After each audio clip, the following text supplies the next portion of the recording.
Earlier this summer, the Wild Ideas Worth Living team headed to Denver for Outside Days, where we sat down with a number of incredible athletes and thought leaders.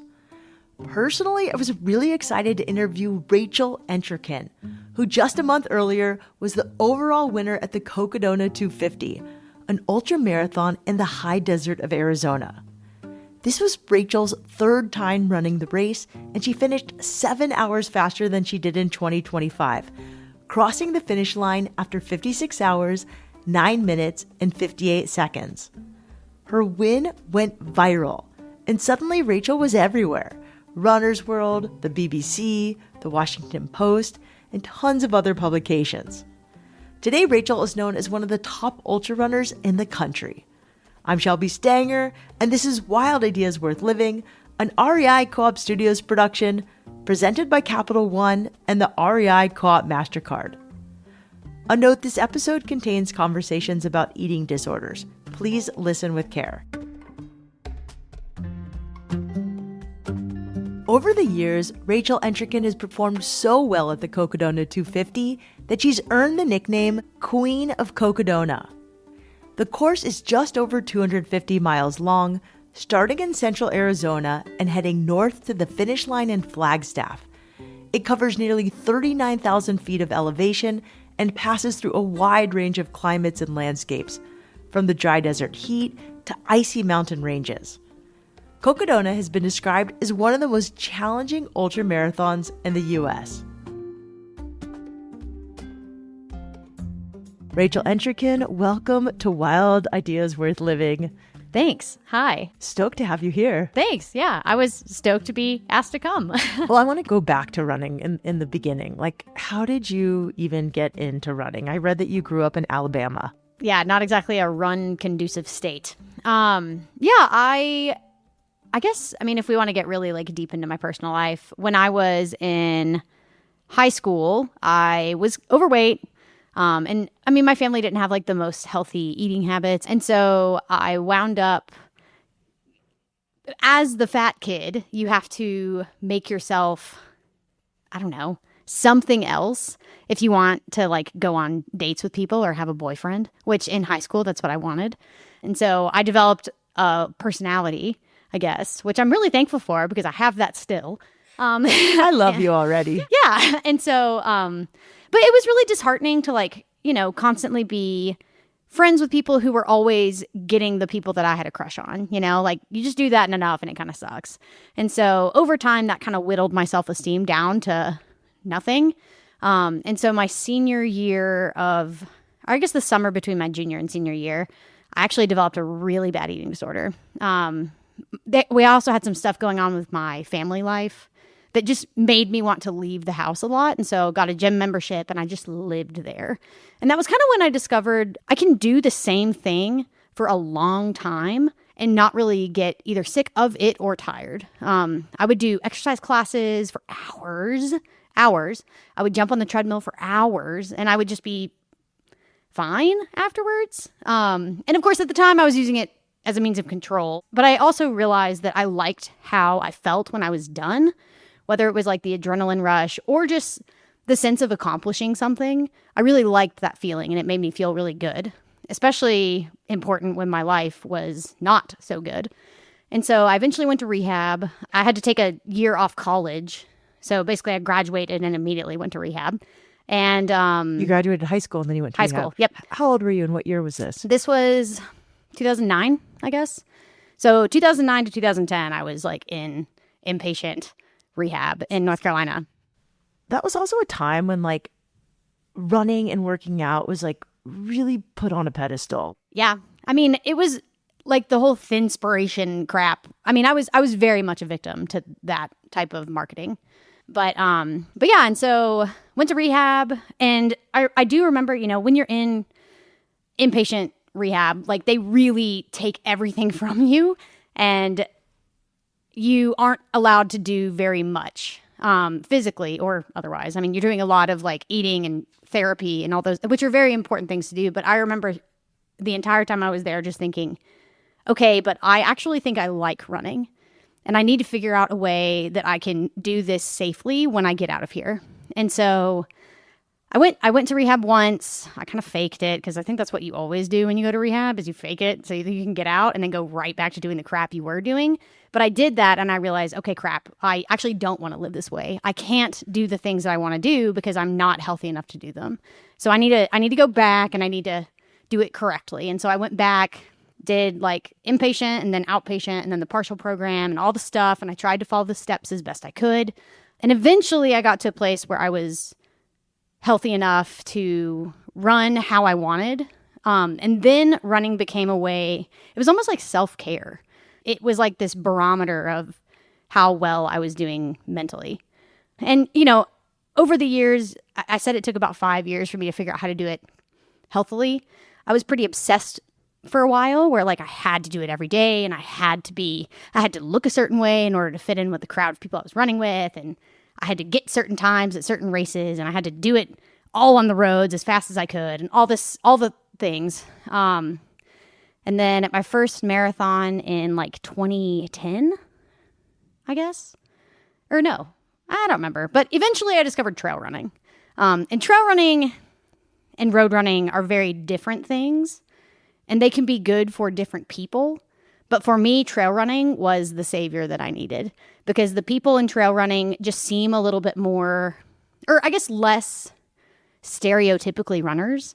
I remember I don't mean to laugh, but I know what you're trying to say. They're a little bit more chill.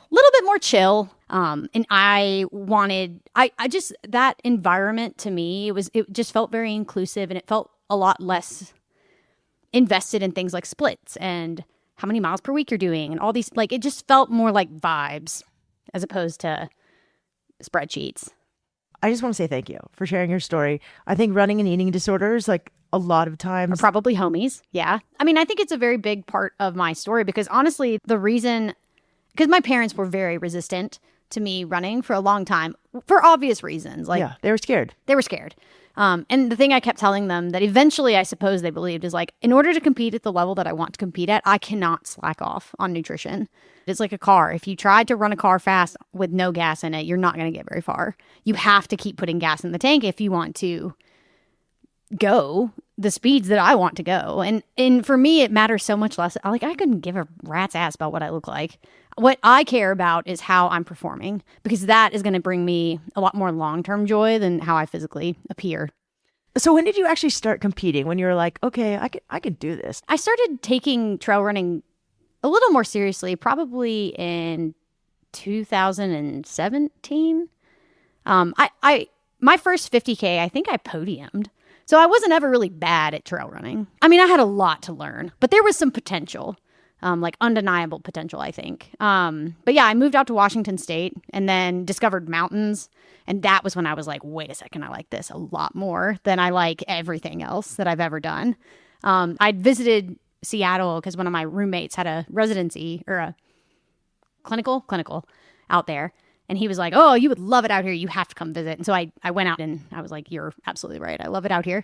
So I moved out as soon as I graduated. But that was when I discovered the bigger mountains and the seasons and the challenges that are associated with like navigating on snow and navigating on glaciers and peaks and stuff. Because in Alabama, you don't really have those things.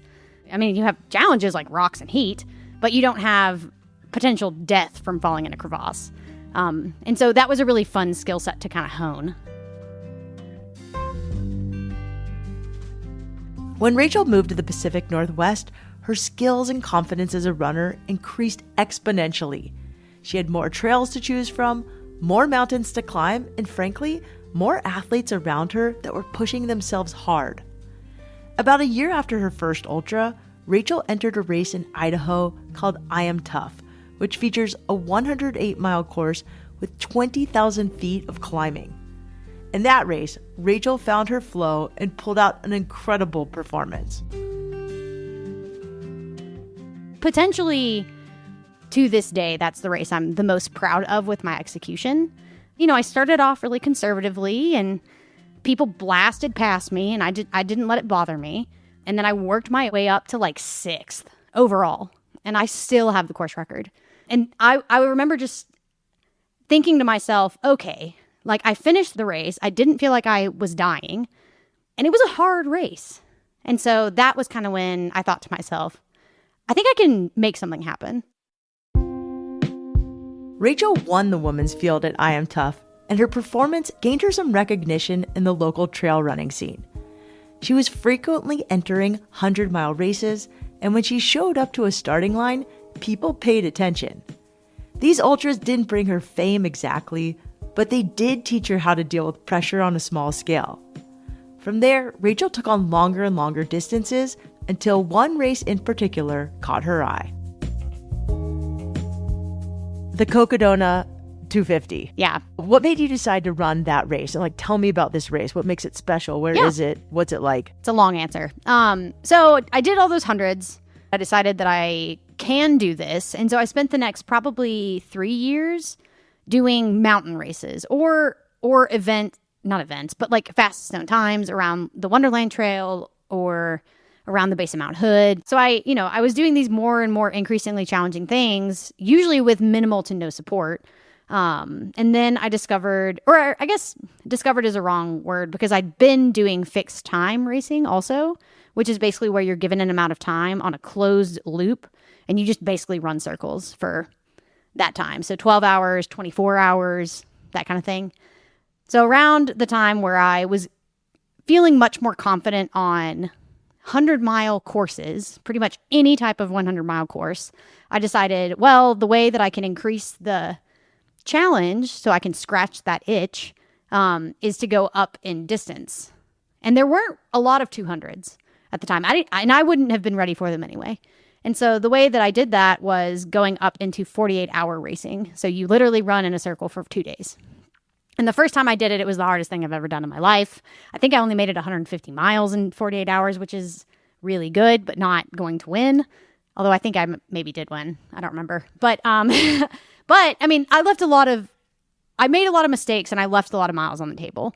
And knowing that I had so much room to improve drew me to want to do them a lot. And so I did a couple more. Eventually, I was able to crack the 200-mile mark during a 48-hour race, which is really, quite good. And that was when, I did that maybe twice. I got 200 plus miles in 48 hours. And then I was like, okay, well, maybe now I'm ready. Because now 200-mile trail races are much more of a thing. So maybe I'm ready to try one of those. And the one that I really wanted to try was Cocodona.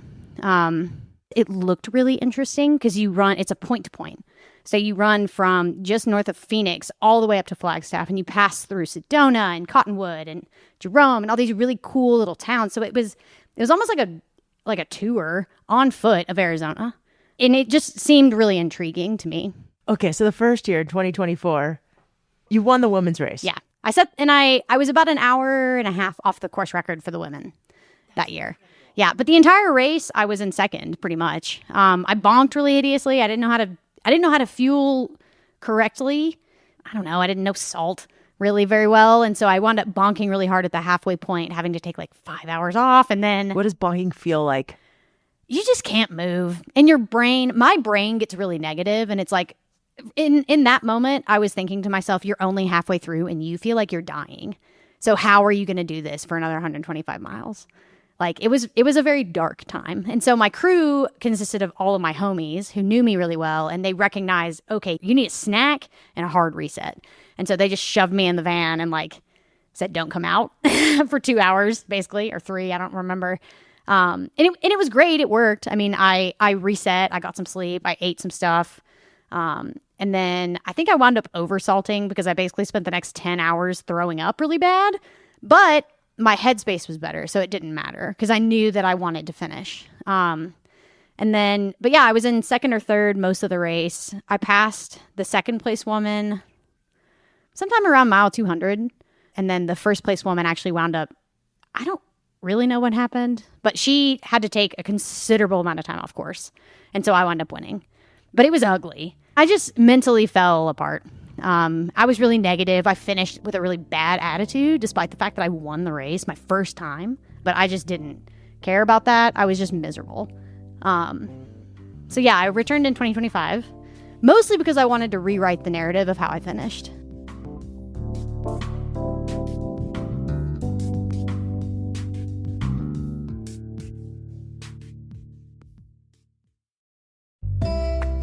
The sunshine is back, and I'm planning to spend the next few months outside, catching waves, camping, and hiking the trails all around San Diego. If your summer plans also involve spending as much time outside as possible, the REI Co-op MasterCard offers rewards and benefits that support your love of the outdoors. It's just for REI Co-op members and earns card rewards on every purchase at REI and everywhere else MasterCard is accepted. What I love is that rewards are available in 1 to 2 days, so all of those stops on the way to the adventure, from fuel for the drive to last-minute gear runs, it all adds up. See if you're pre-approved with no risk to your credit score. To learn more about the REI Co-op MasterCard program, head to rei.com/MasterCard-podcast. That's rei.com/MasterCard-podcast. Terms apply.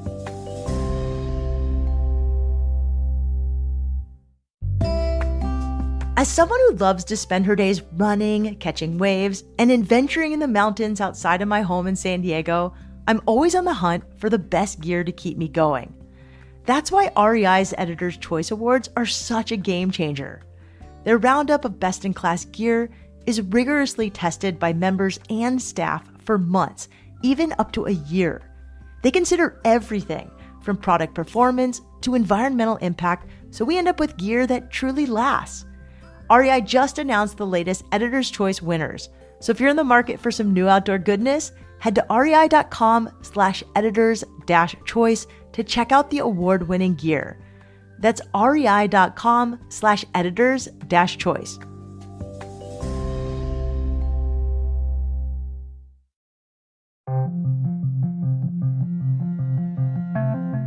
In 2024, Rachel Entrekin won the women's field of the Cocodona 250, an ultramarathon that winds through the deserts and mountains of Arizona. She won the women's field again in 2025, this time setting a new women's course record. But she wasn't done yet. This year, in 2026, Rachel didn't just win the women's field, she beat every single runner, men included, and set a new course record. So what changed between 2025 and 2026? First, she finally had sponsors, including a nutrition company that helped her dial in her fueling strategy. Second, Rachel found ways to stay positive even during the most challenging moments of the race. What were some of the lowlights and some of the highlights of this race, besides winning? Winning, I don't even think. I mean, that was nice, but it was certainly not the highlight. I think the lowest point I had was, I guess there were two things that could be the answer. A point that was almost like an inflection during the race was when I took the lead at about the 100K mark. So you're 65 miles into a 250-mile race. You have 200 miles to go. And I was running with a very talented group of multi-day athletes and some of the best 100-mile runners that are out there. And I'm deciding that I want to be in front of everyone. That was a very imposter syndrome moment for me. Is well, who am I to be in front of, who am I to lead the race this early? In my brain, I was just envisioning the internet going crazy. If something happened and I didn't hold on to the lead, oh, she started out too fast, or all the dumb internet troll crap. I was thinking about that.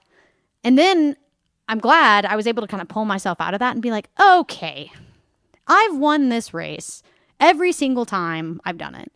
And for the women, but I've still, I've improved on my time each time. I've learned a lot about myself each time. I've done another 200 miler in which I got second. Why can't I lead this race? I have the experience. I have potentially, out of all the front runners, I potentially have the most experience on this course. And so this mantra that I kept in my head for the rest of the race was, why not you? It's got to be somebody, and why can't it be you? So that was a hard part that turned into a great part. And then I got into another low point around 150, which is when you're going into Sedona. I was running with my pacer, Addie, who's one of my best training partners. And it got really hard. I wasn't probably fueling as much as I needed to, so mentally my brain just kind of short-circuited, and my feet hurt and my quads were tired, and it was like I still have 100 miles to go. And the second place guy, Killian Korth, very talented, very strong athlete, also really good at multi-days. And I don't know, in my brain, I was picturing him just passing me while I'm like not in a position to respond. And I just got really negative. And my pacer was able to kind of recognize, because when things are hard, I just get quiet because voicing doesn't really help. So she was able to recognize like, hey, what's going on back there? And so we made a plan to deal with some of my physical discomfort, and, get some caffeine, put some salt, bandage your feet, and then that will fix things. And I was like, yes, that will fix things. So now my only objective is get to the aid station and everything will be fine. And that's just what I told myself for the next 10 miles. And then we got to the aid station, did those things, and everything was fine. So had a great rest of the race. But those were definitely the two hardest parts. But Addie actually said something that I thought was really profound, and I'm going to paraphrase it because I don't quite remember, but she said, when you're doing something that's never been done before, it's going to be hard. And that just felt so logical to me, because in that moment, my brain wasn't being logical. It was being very negative. And yeah, I mean, a woman has not won Cocodona before outright, and nobody had run as fast as I had run to that point ever. So of course it's going to be hard. Doing unheard of things is not easy, or people would have done them already. And so it really felt logical, and it made me feel a lot better. You said something that just hit me really hard. Why not me? Why can't it be me? Yeah, why not? We tell ourselves all the time that it won't be for reasons that are dumb. So why don't we tell ourselves that it could be for reasons that are actually sound? I mean, I had the experience. My resume dictated that it could be me. So I just needed to listen to that instead of listening to the other side. I want to know what it was like coming across a finish line. That must have been so fun. You are telling jokes and having fun with everyone. Yeah. It was, it's funny because everything has really blown up since, I don't know. I mean, since I finished. It almost felt like it was happening to somebody else. I remember because one thing I think I do to protect myself is I don't assume I'm going to win until I see the finish chute. And at Cocodona, everything is expanded. So for me, I was not going to assume I was winning until I hit the pavement in Flagstaff, because I'm probably not going to get bit by a snake. I'm not going to trip and fall and die. I'm probably going to finish in the place that I'm in once I hit the streets of Flagstaff. And so I just remember once I hit the pavement, it was just holy crap. We stuck the landing. And it felt like half the state of Arizona was lining the streets, and it was nuts. And I knew my crew was telling me at that point, because we didn't really discuss the fact that I was in the lead for the entire race, because that's just, I don't want to discuss that. I just want to run, and I want you guys to help me do that. But that was obviously when they were you're about to win. And you're not just going to win for the women. You're going to win for everybody. And you're setting this course record. And it was so cool to be a part of that team that made that happen. I have tears in my eyes. It's so weird. We're just in a hotel room in Denver. You're making me cry. But yeah, it was insane. It couldn't have happened to a better human. You really deserve it. Well, thank you. I hope you're enjoying all of this that comes from it. Yeah, I really love the story arc of this race, and me particularly, because the first year I did this race in 2024, I had to GoFund my way here. I had to set up a GoFundMe in order to afford the race. But I wanted to do it. And so, of course, I'm going to figure out a way to do it. And then in 2025, I rewrote the narrative around my attitude, and I learned that I can control so much of that negativity. I can choose to do something else with that.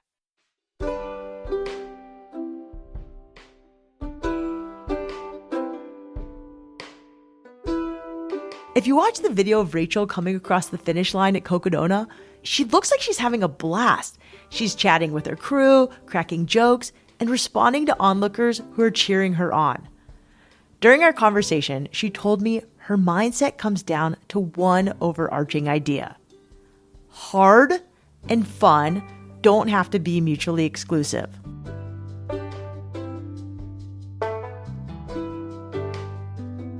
I love that you're the fun runner. Like, that's such a good thing to be known for. I'm curious, like, when you're in these mind states where you can get negative, like, it happens to all of us. For me, it happens like right before I get my period. I just become like such a salty Sandy. How do you like take the pressure off? Like, how do you like push like the little release valve and like make it fun and not make it so serious? One of the things that I think helps is identifying that is what's happening, is I am being negative right now. And that is okay, because what I'm doing is hard and I haven't been sleeping and whatever. But particularly I would say with running, because that's just going to be the metaphor I use. I'm choosing to do this. I'm choosing to do this race. I'm choosing to have this life. And it feels really dumb to complain about something that I'm choosing to do. And so logic for me is very good when it comes to combating negative energy. Is like, well, just, okay, logically, again, I'm choosing to be here. Logically, I have the resume to do this. Logically, I'm doing something that no one's done before, so it's going to be hard, and that's okay. A lot of negative feelings really don't last much longer than 20 minutes. And so I have this kind of joke that I call it the 20-minute rule, where if something hurts or if I feel a certain way or if my stomach is going south, give it 20 minutes. And I will literally, I mean, again, I don't use a watch a ton, but I will look at my watch when I notice something, and I will give myself 20 minutes for it to subside before I decide that it needs to be something I address. Because a lot of times, I mean, I remember in Cocodona, my foot was killing me at one point. Like my toe felt like I had a knife in my toe or something. It was just really very painful. But I'm not going to let that bother me because I don't yet know if it's something I need to concern myself with. So just give myself 20 minutes. And I mean, I didn't even need to look at the clock again because within 20 minutes it was gone. And it's like, all right, well, cool. Guess we'll keep going. What do you think that was? Like, I have that's no so idea. weird. Just body being like, meh. I mean, you're running a long time on no sleep and questionable carbohydrates. So, I mean, there's a lot of red herrings in life where you think something will be problematic and it actually winds up not being a big deal or making your story that much more interesting. Is that how you think about your story? Like, how do you feel like your past relationships with food and exercise has influenced your running? I mean, I had some pretty bad issues, and I felt like I became known as being the girl with the eating disorder. And I think the biggest thing that I am proud of is a lot of times in rehab and I don't, I'm sure there's a lot of reasons for doing this, but they tell you that eating disorders are going to be something that you have to deal with your whole life. And that feels really negative, and that feels very restrictive, and it feels like that's putting a kibosh on, I mean, ultra running is extreme. It's a very extreme thing. And it feels like that puts a kibosh on anything that's extreme. And I think that you can get to a place where those intrusive thoughts and those unhealthy behaviors are no longer ruling your life, and you can get back into doing, or you can get into doing extreme sports if you want to. Like I've had a bunch of, especially recently, I've had a bunch of people from rehab like reach back out and be like, wow, this is so cool that like you figured out how to do this. And like people, just random strangers on the internet sending me DMs being like, this is something that I struggled with too, and seeing you excelling over it is so inspiring to me. And like that is incredible, because if I wish that I had that type of, I don't know, person in my life when I needed it, because I was just kind of out there in the, like, whistling in the dark, basically, like hoping that I was doing the right thing, but not seeing an example of it being done. Particularly in my case of like struggling with mental health, struggling with body image, having an eating disorder, deciding I wanted to run, and then figuring out how to do it in a way that is not going to compromise my health.